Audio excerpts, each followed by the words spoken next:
So obviously our New York Comic Con panel was a really important topic to us, right? Like super close to our hearts as a studio and as a game, Sea of Thieves, right? Is that ever since the start of Sea of Thieves, right, we've always had this vision of creating this type of multiplayer experience that takes the best thing about like shared world games and those encounters with other players, but maybe reduces some of the barriers to entry for players, right? We wanted to make it more welcoming and friendly, and we wanted to bring people in to this kind of nice environment and hopefully turn around some of those expectations or preconceptions that they've got about multiplayer. Early on we learnt, like when we were prototyping and experimenting with lots of different ways to do this, right? Because we wanted to give as much freedom to players as possible, right? Yeah, we wanted to let you do anything initially. Yeah, and we soon learned that that wasn't the path to crew harmony, right? So like when you could first get the treasure chest, and it was individual pieces of treasure that you could take out or you could share. And we had friendly fire and you could kill people on your own crew, and it became kind of the done thing that was, you were always waiting for the knife in your back. Like unfortunately it wasn't a rare thing that we thought it would be. It happened all the time, and then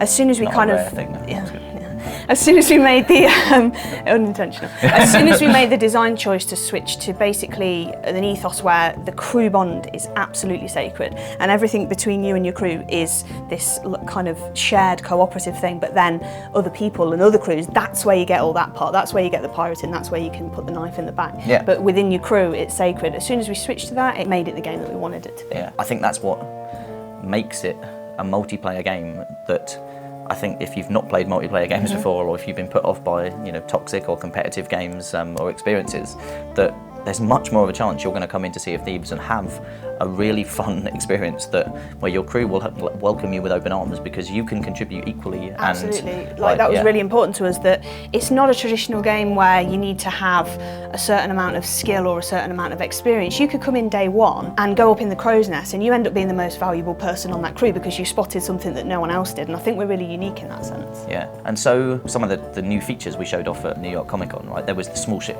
right, which for us, that's not just kind of a different way to play, but it's an avenue into multiplayer, right? Definitely. For people, we know that there are people out there who might look at Sea of Thieves and think that's like the type of game that I want to play, but I'm not really sure about playing with other people.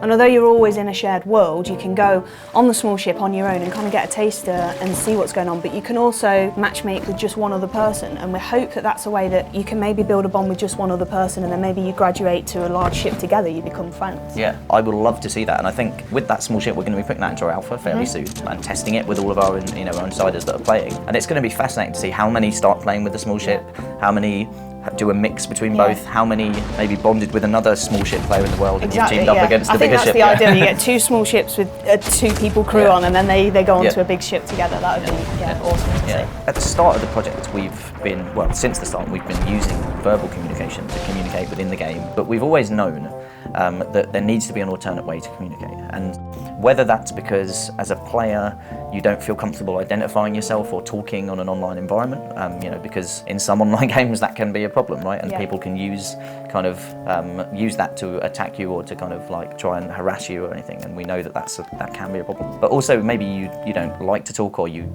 maybe have a speech disability or a hearing disability, or maybe it's even situational, like maybe you've got kids asleep and you can't, like you normally do, but you can't this time. Like there's a ton of reasons why people might not be able to use their mic. Right? Yeah, absolutely. And so the non-verbal communication system has been kind of requested by our players, and it kind of, for some people it might be an avenue for them, again, like the small ship is an avenue to kind of come into a multiplayer game, this could be an avenue to start communicating with others, start building a bond, start making friends, and then maybe you feel comfortable enough, if you're able to transition across to voice chat. So as much as we endeavour to build everything with this social like bonding and the crew bond being sacred, we know there are still occasions where you might get someone on your crew who's not partaking in the cooperative nature.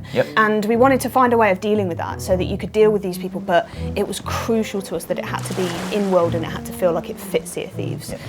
So our solution to that, which we talked about at Comic-Con, was that we allowed the crew to vote like an uncooperative player into the brig.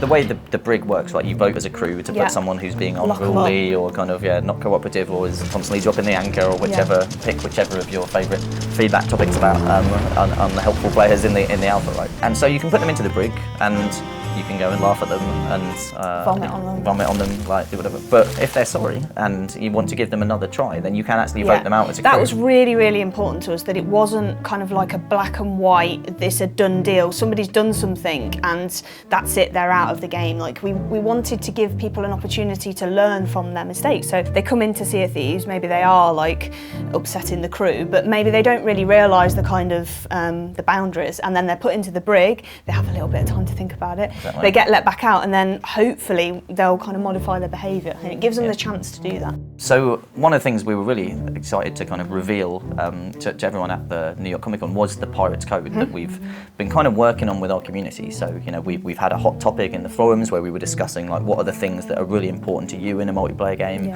in Sea of Thieves, about how people behave, about how they shouldn't behave, and so we've worked kind of really hard to craft that code in a way that's clear to players, and we're hoping that because us and our community have created this together, when it comes to kind of enforcing it, it's not just down to us, it's not just down to our customer service team, and it's down to the players in the game. Like it's this Pirates Code that you're signing up to, and that you're role playing as pirates in Sea of Thieves, and you should be doing it in the way that is respectful of other players, and sure, be a pirate, right? There's a set of behaviours that you expect to be able to do as a pirate, right? But you have to do it respectfully, and you shouldn't be kind of being abusive or being like discriminatory or whatever. So be a cool pirate. There you go. Be a cool pirate. Yeah.